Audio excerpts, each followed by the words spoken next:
বাংলাদেশ বেতার রাজশাহী। কিছুক্ষণের মধ্যেই শুনতে পাবেন বাংলায় স্থানীয় সংবাদ। আসসালামু আলাইকুম। বাংলাদেশ বেতার রাজশাহী স্থানীয় সংবাদ পড়ছি মোহাম্মদ নুরুন্নবী। আসন্ন শারদীয় দুর্গাপূজা উপলক্ষে সকল পক্ষকে নিয়ে রাজশাহীতে আইন শৃঙ্খলা বিষয়ক মতবিনিময় সভা অনুষ্ঠিত হয়েছে। রাজশাহী মেট্রোপলিটন পুলিশ আয়োজিত আরএনপি সদর দপ্তরের হেডকোয়ার্টারে অনুষ্ঠিত সভায় সভাপতিত্ব করেন আরএনপি কমিশনার মোহাম্মদ আবু সুফিয়ান। সভায় জানানো হয়, আরএনপির 12টি থানায় এবার মোট 103টি পূজা মণ্ডপে শারদীয় দুর্গাপূজা অনুষ্ঠিত হবে। সভায় যে কোনো প্রকার গুজব প্রতিরোধে সর্বোচ্চ সতর্ক থাকার আহ্বান জানানো হয়। এ সময় আরএনপি পুলিশের পক্ষ থেকে জানানো হয়, সার্বিক নিরাপত্তা নিশ্চিত করার লক্ষ্যে 3 স্তরের নিরাপত্তা ব্যবস্থা গ্রহণ করেছে পুলিশ। স্থায়ী ফোর্স এবং মোবাইল ফোর্স সহ সাইবার টিম, সিআরটি টিম এবং গোয়েন্দা সংস্থা সাদা পোশাকে কাজ করবে।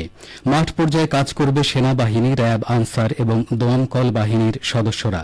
কোনো দুষ্কৃতিকারী যাতে কোনো ষড়যন্ত্র করতে না পারে, এজন্য সকল পক্ষকে সতর্ক থাকার আহ্বান জানানো হয়।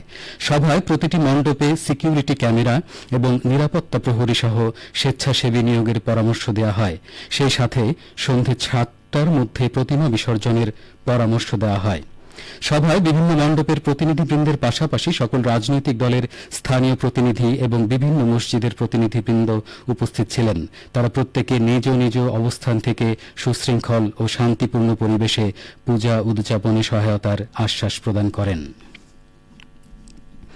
রাজশাহীর তানোরে 5 মামলার আসামিকে 2 সহযোগী সহ গ্রেপ্তার করেছে র্যাব 5। এ সময় তার কাছ থেকে মাদকদ্রব্য জব্দ করা হয়েছে। গত রাতে তানোর উপজেলা সমাজপুর এলাকায় অভিযান চালিয়ে তাদের গ্রেফতার করা হয়। গ্রেপ্তারকৃতরা হলেন সমাজপুর গ্রামের দেলোয়ার হোসেন, মাসুদ রানা এবং চন্দন। এ সময় তাদের কাছ থেকে হেরোইন ও 3টি মোবাইল উদ্ধার করা হয়।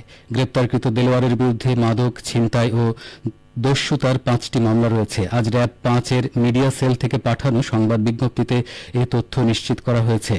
র্যাব জানায়, গোপন সংবাদের ভিত্তিতে র্যাব 5 সিপিএসসি এর আভিযানিক দল জানতে পারে সমাজপুর এলাকার একটি সংঘবদ্ধ সন্ত্রাসী গ্রুপ জেলার বিভিন্ন জায়গায় ছিনতাই, চাঁদাবাজি এবং অবৈধভাবে মাদকদ্রব্যের ব্যবসা চালিয়ে যাচ্ছে। বিষয়টি জানার পর র্যাবের গোয়েন্দা দল আসামিদের গতিবিধি পর্যবেক্ষণ শুরু করে। এরপর গত রাতে সমাজপুর গ্রামে অভিযান চালিয়ে তাদের হেরোইন সহ গ্রেপ্তার করে। পাবনার আটঘরিয়া উপজেলায় বিভিন্ন প্রতিষ্ঠানে অভিযান চালিয়ে জরিমানা আদায় করেছে জাতীয় ভোক্তা সংরক্ষণ অধিদপ্তর। আজ দুপুরে উপজেলার আটঘরিয়া বাজার ও দেবোত্তর বাজারে এই অভিযান চালানো হয়। অভিযানে নেতৃত্ব দেন জাতীয় ভোক্তা অধিকার সংরক্ষণ অধিদপ্তর পাবনার সহকারী পরিচালক মাহমুদ হাসান রামি। তিনি জানান, সিগারেটের অতিরিক্ত মূল্য ও ক্ষতিকর খাদ্য বিক্রির দায়ে আটঘরিয়া বাজারের আমজাদ ফল ভাণ্ডারকে 5,000 টাকা, শফিকুল ফল ভাণ্ডারকে 5,000 টাকা, সেবা মূল্য তালিকা অসঙ্গতি থাকায় সততা মেডিকেল অ্যান্ড ডায়াগনস্টিক সেন্টারকে 3,000 টাকা, শেফা কেয়ার ডায়াগনস্টিক সেন্টারকে 5,000 টাকা, দেবোত্তর বাজারের রুনা হোটেলকে ক্ষতিকর লবণ দিয়ে খাবার তৈরি, মেয়াদ উত্তীর্ণ পানীয় বিক্রির দায়ে 20,000 টাকা এবং আরাফাত স্টোরকে ক্ষতিকর খাবার বিক্রির দায়ে 2,000 টাকা জরিমানা আদায় করা হয়েছে। অভিযানে আটঘরিয়া থানা পুলিশ ও আনসার ব্যাটালিয়ন সহযোগিতা করেন।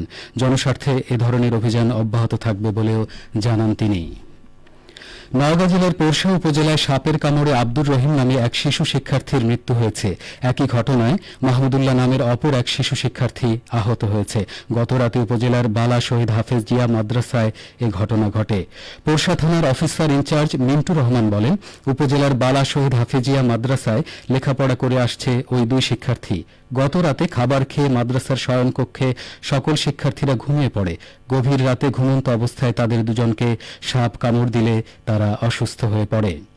সাথে সাথে তাদেরকে পোরশা উপজেলা স্বাস্থ্য কমপ্লেক্সে ভর্তি করা হয়। সেখানে চিকিৎসাধীন অবস্থায় আজ ভোরে আব্দুর রহিম মারা যান।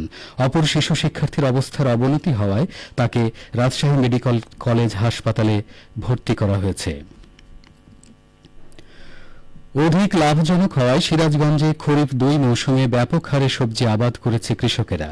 এসব আগাম সবজির বাজারে ভালো চাহিদা ও দাম থাকায় লাভবান সবজি চাষিরা। জেলা কৃষি সম্প্রসারণ অধিদপ্তর সূত্রে জানা যায়, চলতি খরিফ 2 মৌসুমে সিরাজগঞ্জের বিভিন্ন স্থানে আগাম জাতের সবজি আবাদ করা হয়েছে। সবজি আবাদে জেলা কৃষি অফিসের লক্ষ্যমাত্রা ছিল 2570 হেক্টর। আবাদ হয়েছে 2785 হেক্টর জমিতে, যা লক্ষ্যমাত্রার চেয়ে বেশি। লাল শাক, পালং শাক ছাড়াও কচু, কপি, মূলা আবাদ করা হয়েছে। বাজারে আগাম এসব সবজির ব্যাপক চাহিদা ও দাম থাকায় লাভবান হচ্ছেন কৃষকেরা। কৃষি অফিস থেকেও কৃষকদের উৎসাহিত করা হচ্ছে সবজি চাষে। সবশেষে আবহাওয়া। আজ দুপুর 2টায় রাজশাহীতে তাপমাত্রা ছিল 34.4 ডিগ্রি সেলসিয়াস। এ সময় বাতাসে আপেক্ষিক আর্দ্রতার পরিমাণ ছিল 57%। রাজশাহী ও পার্শ্ববর্তী এলাকায় আজ সূর্যাস্ত সন্ধ্যে 6:15 সংবাদ শেষ হল। আমাদের পরবর্তী স্থানীয় সংবাদ বিকেল 4:05।